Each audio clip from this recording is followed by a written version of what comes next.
heard of this one, and it's pretty much common sense, and yet it keeps happening all the time, and I think everyone has a story about this one.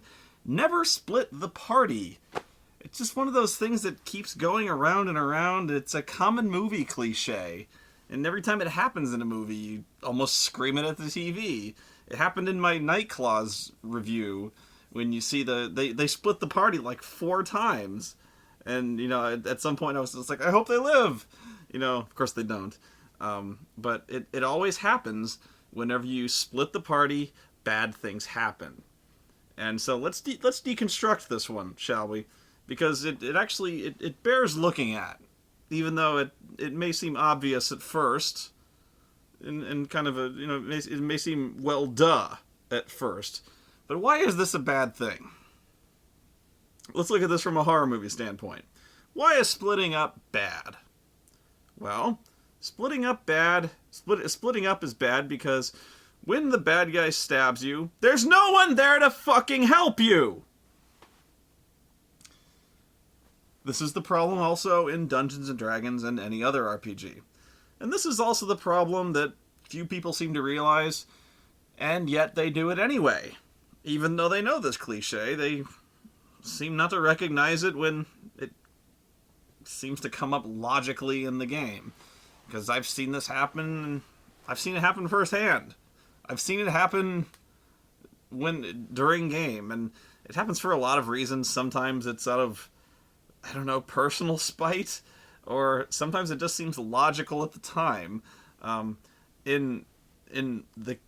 actually rarely seen it in firsthand. When I was doing it, it was in my Death Clock campaign that I was DMing, and you'll forgive me if I can't remember the players that were involved, but they were running around in they were in a dungeon, they were running around in a temple, and they opened a door, and inside the door, I believe it was like a teleport field that it was a trap. It was either that or like a spinning wall. I believe it was a teleport field. So the first 2 of them, they step inside the door, and there's a teleport field, and it flashes in a bright flash of light, and they vanish. And where they go is they go and they teleport into a trapped room, and the trap being, it's a completely pitch black room. There's no lights in there at all. And the room is filled with ghouls and a ghast, I believe. A G-H-A-S-T. Ghouls and ghast. In which they are attacked immediately. Problem. The first 2 guys go in there, who I believe are named Chris, and it might be Angry Joe. It might be, Joe might not have been in the game at that point, but whatever. 2 of them go in there, and they are immediately jumped by ghouls. The rest of the party sees the first 2 go in there and disappear in an explosion of light, and then decide, that is probably not what I want to walk directly into. Because if you saw the first 2 people walk into an explosion of light, you might hesitate. Decide, I don't want to walk into that. Which I hadn't considered. Which, I don't think I at the time I had told. Now I don't remember it. I don't think I had told the party at the time about the ghouls. I don't think I had, but I was like, they vanish in a flash of light. I think that's all I told them. So because I don't think if I had told them that the ghouls were there, I think they probably would have gone and helped. I'm not sure now. Now I wish I'd gone back over my notes, but whatever. It doesn't matter. In a way, it doesn't matter. Because either way, they were kind of... If they were role-playing or whatever, it doesn't matter. Because, they see these 2 guys explode, essentially. So, I'm not walking into that. And so they don't. But what they also don't do is they don't bother to, analyze the door in any sort of way. They don't bother to determine whether or not the explosion of light was lethal or some kind of teleportation field. In which case, they might have determined... or I would have told them rather easily. They would have ascertained whether or not it was dangerous or not, or at least dangerous in an immediate sense, in that if it would total protonic reversal sense. So they decide they're not going to go in there, effectively abandoning the other 2 to their fates, which was grisly indeed.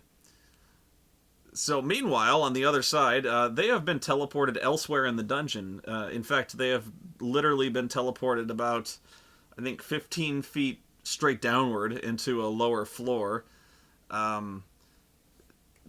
into a secret. There's a floor below them, just beyond a secret door, which is where these ghouls are being essentially stored as a trap. Now they're in a fight for their lives, which is a fight that would have been tough had the whole party been there. It's dark; they can't see because they don't have the predator vision, and the ghouls are also tough in a very different way, in that they are now at that stage when they're fighting monsters that have certain conditions attached to them. Ghouls have a kind of a problem attached when they hit you, in that they have a paralyzing touch. When they hit you, you have to make a saving throw or become paralyzed. You become stiff and rigid. And those of you who chuckling, it ceases to be all that funny when the ghoul proceeds to bite your stiff and rigid dick off and eat it off in front of you. Yeah, it ain't so funny then. And here's where, I repeat, splitting the party is not so good. When the two of you are jumped by ghouls, one of you gets paralyzed, and now there's only one of you facing 4 ghouls, and there's no one else to help you. Because then there are now rapidly 2 of you paralyzed against 4 ghouls, and no one else to help you. And then soon there are none of you against 4 ghouls, and no one else to help you. It's not a good situation. Would have much rather had 5 of you against 4 ghouls. It seems an obvious fix. Now, I admit, maybe the situation I presented them wasn't an ideal one, but this is another one where I sometimes have to put the onus on the players a little bit, where sometimes you may have to act a little bit out of character so as not to split the party. I don't care what kind of situation I dealt them. Sometimes you might have to fudge it a little bit to get the party together. Like I said, I don't have that many stories personally about having to split the party, so I'm sorry if that was a little disappointing, although it was really funny at the time. Although the party did leave those guys completely hanging out to dry. I thought that was kind of cold, honestly, because... yeah... it was messy, because eventually they found their bodies. Eventually they found that secret room, and the gory slabs, of the gory bacon strips of what was left of their bodies, what hadn't been eaten. In which case, I believe the first words out of their mouths was, did any of their equipment survive? Because I'll take it. Yeah. It's class acts, these PCs. Well, if they're not going to use it... Mm-hmm. But, so, what then do we do about this? Well, there are reasons why this still occurs. There are times when this seems logical to do. Hear me out. When does this occur? When do you normally split the party? This often, this tends to... most of the time, the person who gets greased by this is the rogue. The thief is the one who gets greased by this, because the rogue is the guy who goes out ranging on his own almost every time. Because the rogue is the guy who goes forward scouting.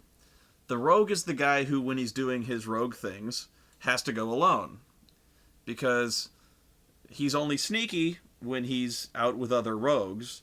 And usually there are no other rogues in the party, meaning he's going out roguing alone. You can't go roguing when there's a half-orc and plate mail tromping along behind you, because you're only as sneaky as the least sneaky guy. Hence, you have to split the party and go off roguing alone. That's just the way it is. So, if you're hoping to do anything in terms of, like, ranging out alone... scouting ahead, disarming traps, maybe scouting, or maybe even doing something so forward as to like maybe picking off sentries like an assassin might. Also, kind of a roguey thing to do. Well, that involves basically splitting up. This is a bad idea. Even though it seems like a good idea, it's a bad idea. To a point. You can still do this, but you have to keep everyone close. There is a limit. Unless you're willing to be the person who gets caught. Because if you get caught, you're fucked. I repeat, if you're the rogue and you get caught, you are fucked. You're fucked. You're fucked. You ever play Hitman and you get caught? You're fucked. Right? You ever see those videos of that guy playing Hitman and he gets caught and he sucks? You're fucked. That's what happens, because rogues... This is the problem with D&D rogues. Especially old school D&D rogues, because they have to roll so many dice to do what they do. And invariably they fuck up. And when they fuck up, they're fucked. That's just the way it is. It's so hard being a rogue. So, like, you know, you gotta have respect for those guys, because it ain't easy doing what they do. It's just not. So, you gotta be prepared. If you're gonna go ranging out alone, you're probably not gonna last long. So what do? Well, you gotta have contingency plans. And this again goes back, this sounds so easy. It sounds like such common sense. But, you know, you gotta have a plan. You know, no battle plan ever survives contact with the enemy. Well, you gotta have a plan first. So, like, you're like, okay, well, I'm gonna go scouting ahead. Have a plan here. You'd be amazed how many people don't have an answer for this. What happens when I get caught?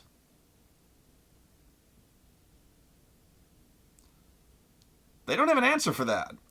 Because usually, like when they fail their stealth check, they're just like, ah, shit. And they just roll initiative and start fighting. You have fucked up. Because you're fucked. You know, you get caught by the sentry. Like, if you're trying to sneak into the orc camp and steal something, or you're trying to sneak to the orc camp and kill a sentry to make sure the rest of the party can sneak up, and you boned your stealth check, and the sentry saw you when he raises an alarm, and then you draw a short sword and start fighting, you're fucked. You have any idea how fucked you are? Because you're fucked. Don't start fighting, okay? Get the fuck out of there. I have seen so many rogues cack it because they decided to, like, be fucking heroes all of a sudden instead of just getting their skinny asses out of there. I don't fucking get it. I just don't. And, like, how many rogues suck at their jobs? Not suck because their dice screwed them over, but suck because when they got caught, they didn't have a fucking clue what to do after that. Thieving is all about having contingency plans. When things go wrong, what do you do after that? You have to have a plan in everything you do, not just thieving. Have a plan B. Even if that plan B is run the fuck away. It's when you're a thief, one-on-one fighting is not your plan B. Okay? Because you're not just fighting the sentry. Like, okay, you killed the one guy. 30 other guys are now your immediate problem. God damn it. So, like, when you're the rogue and you get caught, unfuck yourself as quickly as possible. Have some plan. Not to beat my own chest as the end-all be-all role player, but, like, you need to get the fuck out of there. Because you need to unsplit the party as fast as fucking possible. Get back there now. That's why you carry shit. You have to, like, if you're a rogue especially, you need to pack up some dirty tricks here. You know, the bag of sand, the smoke bomb, smoke sticks, or what do they call them here? Like, throw caltrops. I always carried, when I was a rogue, I carried a bag of caltrops. scatter those behind you, run away. And guess what? It's gonna work because the DM wants you to get away. The DM doesn't want his game fucked. Seriously, he doesn't want the game to be fucked because he doesn't want to kill you, and he doesn't want to stop the game so you can roll up a new fucking character who shows up for no fucking reason. You know, he doesn't want his game fucked. So if you do something, if you do anything that gives you a valid excuse, a valid out of this situation to get you the fuck out of there, he's gonna let you have it. If he's a DM worth a shit, he or she, you know what I mean. But like, he's gonna let you get out of there, pretty much, because you know the DM is just as fucking pissed off as you are that you got caught. You know, the dice screwed you. He knows that. He wishes to God the dice hadn't screwed you too, but he's also wishing that you got a way to get out of there. And so, like, when you start making it a massacre, and you're not, like, the players don't know what the fuck is going on, and you just end up getting cut to pieces, and now you're dead, and you're fucked, and just like, well, that's it, game's fucked. You just derailed the entire game, buddy. You know, that's what happens when you split the party. And it just seems so silly. It seems so obvious, but it's so easily fixed, and yet so many people fuck it. You know, they just, like, unsplit the party. Don't do it. But yeah, it's rogues. Rogues always get cacked by this because it's always the way they operate. Now, you can still do this without having to range out like 300 yards out in one direction. You know, there's a way to do this. You know, the rogue can go out like 45, 60 feet and do his searching for traps shit out of an immediate blast radius, you know, and still kind of, you know, he doesn't even need to go out that far. He can kind of range out a little ways ahead and kind of be the eyes and ears ahead and just kind of be one movement section, kind of one movement phase out from the rest of the party. And that's a pretty far ways away, all things considered, in terms of like combat. That's far enough in terms of as far as the rogue is concerned. When the shit hits the fan, the rogue is going to want to be fairly close to you. And so this applies to combat as well. This isn't just like long-term, you know, long-distance type of combat. I've seen so many don't cowboy out on combat. You have to stick together as a group. Again, sounds so obvious, but don't range away from the healer. The healer, until like much higher levels, although in 4th edition, I say this, okay, forget 4th edition, because in 4th edition, apparently every motherfucker has a healing spell, okay? I'm forgetting that. Fuck 4th edition for now. Before 4th edition, never, like, at least stay within, like, spitting distance of your healer, because up until you have to be within punching distance of your healer so he can slap you in the back of the head and be like, cure moderate! I've seen so many assholes run to the other side of the fucking field because he's like, ooh, a kobold! And then run over there and then get cut off. That's splitting the party as well. You have to stay within range to where the healer can slap you in the back of the head with a cure moderate. Otherwise, you're fucked. You have to stay within healing range. You have to stay within range somebody can get to you. And it seems so obvious. But in the middle of combat, you see people who are just like, I'm gonna get a kill! Or like, you know, just you see so many glory hounds out there. And you gotta think. You gotta stop and think. And it's just now, that's not to say that this is during combat. You know, this is during things when things are like high tension. That's not to say like, you know, when you're in town, you know, when it's downtime, you always have to stay in like a cluster of 5 or 6 people and move around in one shift and never leave the room. You know, like, I have to go to the bathroom. We could never split the party. No, you can split up and do shit in downtime. Just never be alone. That's the thing. Never be alone. Always go with one other person, even to the toilet. You know what I mean? Because go if you're gonna do something in downtime, go with one other person. Like, if it's only to the tavern, or gathering information, collecting rumors, or gambling, or just whatever, explicitly say that you're taking one other person at least. And this is for several reasons. One is the doppelganger protocol. That's so that the party can be assured, or at least relatively assured, that whoever comes back is not a doppelganger. And to that effect, doppelganger protocol also assumes that if you're on grade 1 doppelganger alert, that out of game, that everyone has a doppelganger password, just so that if the DM secretly turns one of the party members into a doppelganger, that doppelganger won't know the doppelganger password, so you can immediately expose them if the players ever suspect that the. So, like, out of game, you could say, like, peanut butter penguin, and the counter phrase is like taco rhythmic samurai. You know, so if the players ever suspect that the guy is acting weird, they can just all of a sudden say that, and if the character is who they suspect, they should be automatic to be able to say that back. But if it's a doppelganger, they won't know what the fuck he's talking about. So should have that prepared ahead of time. But anyway, you know, as long as they're going together, it's less likely that a doppelganger will return. So you always want to go with at least one person. The other reason is anti-woman protocol. And this goes back to my all women are evil thing. And I'm dead serious about this. You want to go with at least one other person in case there's a woman.